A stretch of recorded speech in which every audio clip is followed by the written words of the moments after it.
Olá, seja bem-vindo à Culturaria da Rê. No vídeo de hoje a gente vai dar continuidade à nossa série Mitologia Comentada, seguindo aqui com o primeiro capítulo do livro de Jean-Pierre Vernant.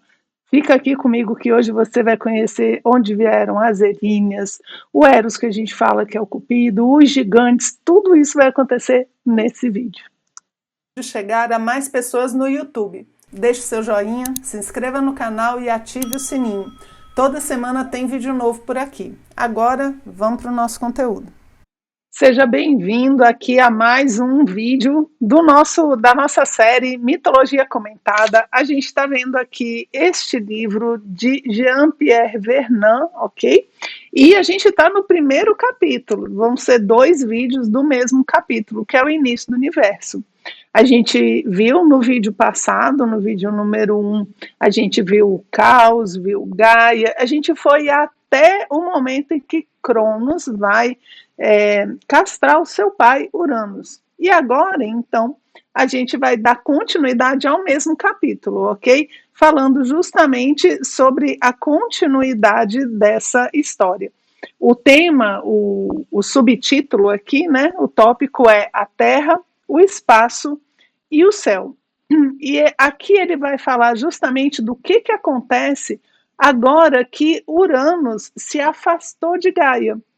A gente tem a castração de Urano por Crono, né, seu filho Crono, ele castra o pai e aí a Terra também fica muito irada, né, ela joga assim, ela se afasta dele e Urano também se afasta da Terra. E quando os dois que estavam unidos, né, se afastam, eles geram um vácuo, eles geram o espaço. Então, Terra é Gaia, o céu é Urano e o espaço é o que existe agora entre eles.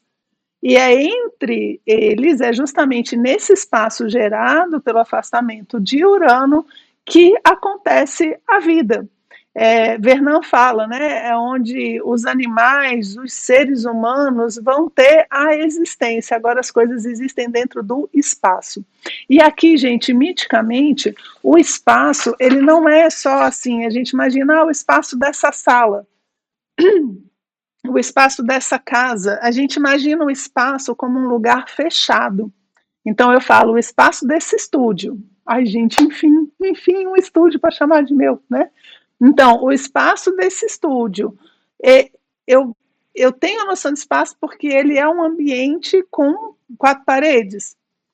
Na mitologia, esse espaço ele não é limitado, pelo contrário, ele é o ilimitado. Ele é todo o espaço onde acontece toda a manifestação da vida. Ele não é um espaço limitado, ele é um espaço pleno, completo. E é dentro desse espaço que vai acontecer agora os jogos de dualidades.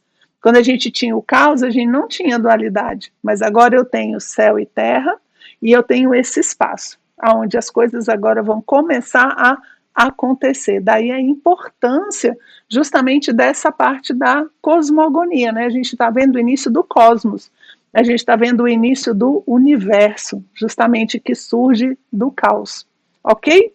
Então, a gente tem esse espaço agora, esse espaço infinito, pleno, onde todas as coisas vão acontecer, e como agora Uranus não está ali deitado sobre Gaia, agora os titãs, né, os filhos da Terra, podem sair de dentro dessa sua mãe, Gaia, e podem começar a gerar outros filhos, podem gerar as próximas gerações, justamente a continuidade da vida, que antes não dava. Por quê?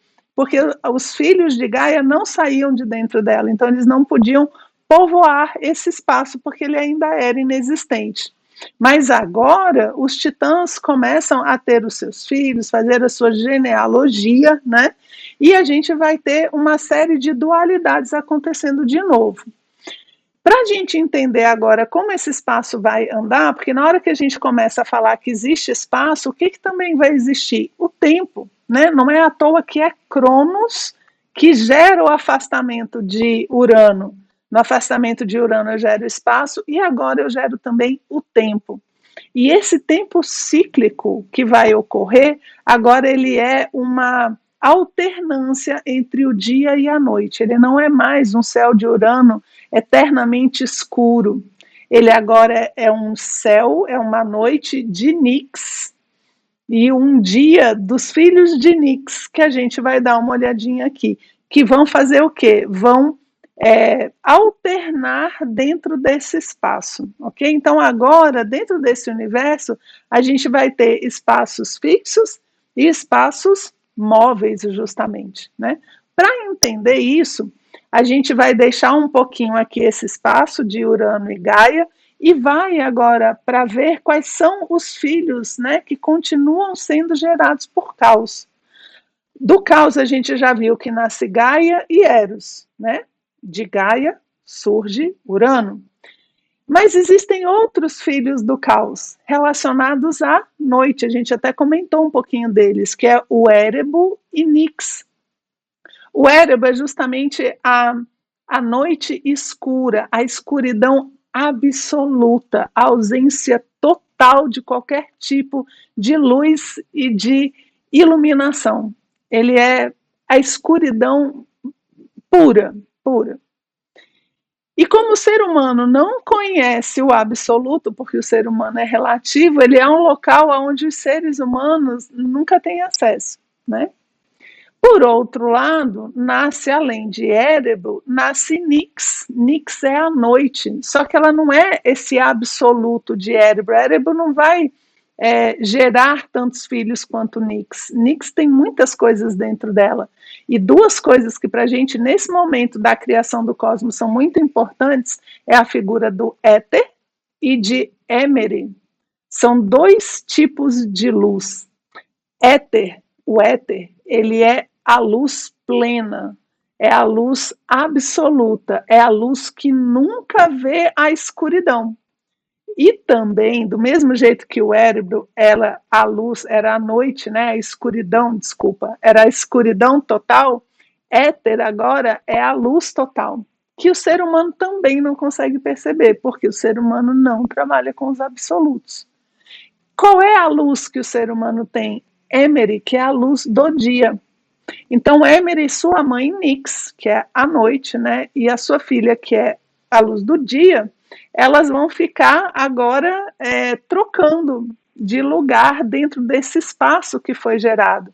Então, a gente tem agora a sucessão dos dias e das noites. A gente tem o tempo cíclico, olha só que bacana, gente. E diz que Nix e Emery, eles se encontram na porta do Tártaro. Quando uma entra, a outra sai. Elas nunca se encontram, né? Elas não convivem, elas não estão no mesmo lugar ao mesmo tempo, e elas não se tocam, porque aonde tem a luz não tem a escuridão e vice-versa. Mas cuidado, hein? Por quê? Porque apesar de não se tocarem, né, de não estarem ali juntas, a noite é que dá origem à luz. A luz vem da escuridão, olha só. Né? Dessa escuridão profunda da noite surge a luz do dia. Né? Porque primeiro era o escuro, era a noite. E dali se fez a luz, né? O fiat lux, o faça-se luz. Como não tem luz, ele vem da escuridão. Ok? Então a gente tem aí Nix e Emery fazendo essa troca constante do dia e da noite dentro desse espaço que a gente viu criado no momento em que Cronos castra o seu pai Urano, ok? Vai fazendo um desenho aí, viu, gente? Tem esse daqui, é a Teogonia de Hesíodo. Se você procurar na internet, tem várias imagens, né, mostrando um pouco dessa genealogia que pode te ajudar a acompanhar. Eu vou ver para deixar aqui no link algumas imagens, né, alguns sites que de repente pode ter uma imagem que ajude você a acompanhar, porque vão ser vários deuses que ainda vão surgir, ok? Beleza, ok. Então, o que a gente vai ter aqui? A gente vai ter agora a alternância do dia e da noite, né? Porque a gente tem Nix de um lado e Emery do outro. Então, agora os ciclos acontecem. Agora, gente, tudo é festa. Por quê? Porque eu tenho o dia, a noite, né? E o espaço. E agora as coisas vão começar a acontecer, os seres vão começar a surgir, né? E essa imagenzinha aqui é para falar um pouquinho desses espaços fixos, né? Então a gente tem os deuses celestes que ficam nesse lugar do éter, que é a luz plena, contínua, que nunca vê escuridão, que é onde ficam os deuses celestes, onde a gente vai ter o Olimpo. E a gente tem essa parte de baixo, que é onde você tem aí a escuridão total, onde a gente vai ter Erebor, né? Ali onde a gente vai ter o Tártaro, onde vão ficar os deuses subterrâneos e aqueles seres que vão ser aprisionados no Tártaro. E entre o céu e a terra, entre o mais elevado do céu e o mais profundo da terra, a maior luz e a maior escuridão, quem é que está? A gente, né? Estamos nós, meros mortais, no meio disso, sem absolutos e vivendo num lugar cheio de alternâncias de luz e sombra, né, de dia e de noite. E é interessante porque essa alternância de luz e sombra também acontece fora, né, e acontece dentro. Tem dias que a gente está bem, tem dias que a gente não está, tem dias que é mais fácil, dias que é mais difícil, né? Tem dias que a gente entende as coisas, tem horas que a gente não entende nada, né? Então essa alternância também é interna, né? Não é só externa. Internamente o homem também não vive esses absolutos, não é uma escuridão total, nem uma luz total. Ele é essa alternância constante também na sua vida interior. Ok, aqui eu trouxe uma imagem para falar agora de outros filhos que vão nascer, agora de Urano, não mais do caos. Agora a gente vai falar dos filhos de Urano. O que aconteceu com Urano? Gente, imagina o susto do cidadão, né? O próprio filho vai lá, castra ele, e ele fica totalmente irado, ele se retira, né? Mas antes disso, ele maldiz todo mundo, né? Ele dá os seus esconjuros. Deixa eu pegar aqui no livro para mostrar, para falar para vocês aqui, ó. Ele fala assim, ó: quando Urano se afastou de Gaia, lançou uma terrível imprecação contra seus filhos. Irei chamar-vos de titãs, porque estendestes os braços alto demais. Irei expiar o crime de ter levantado a mão para vosso pai. Então ele amaldiçoa todo mundo, né? E aí, à medida que ele vai caminhando, o que acontece com o sangue de Urano? Ele vai fecundando, né? Ele vai se espalhando, tanto na terra quanto na água, e vai gerando seus filhos. Só que veja bem, ele está com raiva, ele está chateado, ele não gostou dessa história, não.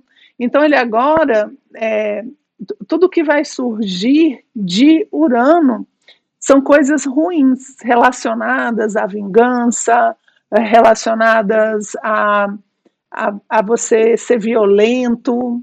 Então vai começar as discórdias, as separatividades, as traições, os deuses relacionados a essas reações. Então vão surgir a partir desse momento. E quando o sangue, né, de Urano cai na Terra, né, a primeira coisa que vai surgir são as eríneas. As eríneas aqui, olha só essa pintura. Essa pintura aqui, ela é de Bouguereau e ela fala de Orestes perseguido pelas fúrias, né? Ou eríneas, fúrias também é o mesmo nome. Elas estão lá, né, literalmente falando no ouvido de Orestes, porque Orestes, depois disso é outra história, matou a mãe, que está ali, né? Vocês estão vendo que tem uma erínia apontando ali para o punhal colocado no peito de uma mulher que é a mãe de Orestes. E aí, o que vai acontecer? Orestes aqui está sendo levado pelas fúrias porque ele matou um parente. E as eríneas são justamente isso, porque o primeiro sangue que cai de Urano na Terra gera os seres que vão ser o tormento eterno daquele que comete violência contra os parentes, assim como Cronos fez com Urano, ok? Então, as eríneas aqui, elas vão ser a discórdia, a raiva. Olha só como é que o Vernon coloca aqui na obra, né? Ele põe aqui, ó. As eríneas representam o ódio, a recordação, a memória do erro e a exigência de que o crime seja castigado. Aqui ele tem muito essa ideia, a recordação do erro aqui, gente, é aquela coisa de... A pessoa, quando comete um crime desses, ela chega a enlouquecer, né? Ela enlouquece, são as eríneas, né, as fúrias, que levam a pessoa a um tipo de loucura, né?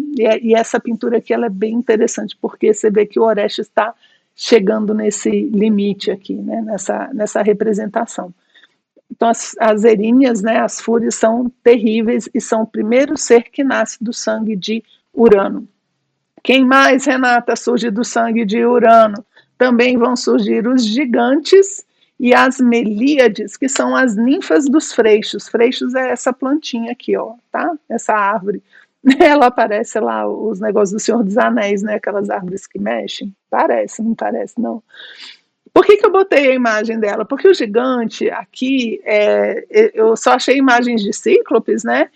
E as ninfas aqui, eu achei muitas imagens de ninfas, mas não destas ninfas, porque tanto os gigantes quanto as ninfas que surgem aqui, nesse momento da história, elas são guerreiras. Os gigantes, eles não são nem, eles já nascem adultos e bélicos, eles não crescem, né? Eles não são crianças que viram adultos e depois viram idosos, eles são só adultos preparados para a guerra, para a morte, para a vingança, para a dor, né?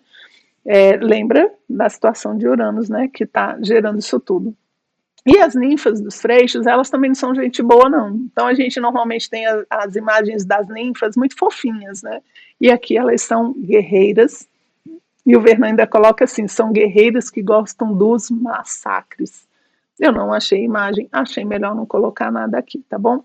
Então, Eris acaba sendo a representação para os gregos justamente de todos os tipos de discórdia, né? Principalmente ali dos parentes, mas todos os tipos de discórdia. A gente vai ter Eris.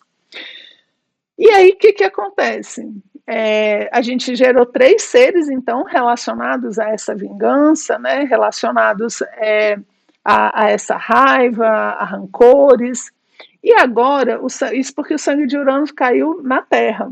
Mas agora, o órgão sexual que foi retirado quando Cronos castrou o pai, ele cai em pontos. Lembra que é o mar, o elemento úmido, né, que está presente ali em Gaia? Então, o órgão sexual cai na água do mar. O esperma se mistura com as ondas do mar.